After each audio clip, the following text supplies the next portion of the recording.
بسم الله الرحمن الرحيم. قال الذين استكبروا للذين استضعفوا أنحن صددناكم عن الهدى بعد إذ جاءكم بل كنتم مجرمين.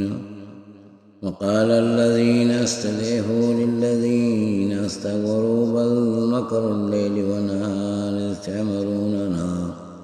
إذ تأمروننا أن نكفر بالله ونأجر له أندادا وأسروا الندامة لما رأوا العذاب وجعلنا الأغلال في أعناق الذين كفروا هل يجزون إلا ما كانوا يعملون.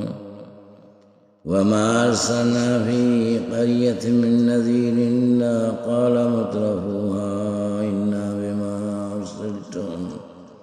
إنا بما أرسلتم به كافرون.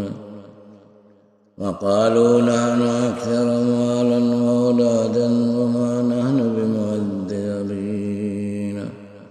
قال إن ربي يبسط الرزق لمن يشاء ويقدر ولكن أكثر الناس لا يعلمون.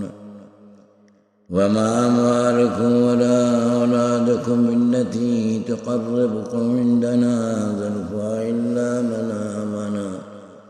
إلا من آمن وعمل صالحا فأولئك لهم جزاء الضعف بما عملوا وهم في الغرفات آمنون.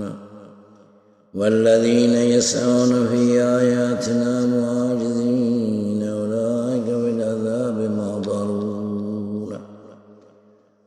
قل إن ربي يبسط الرزق لمن يشاء من عباده ويقدر له وما أنفقتم من شيء فهو يخلفه وهو خير الرازقين. صدق الله العظيم.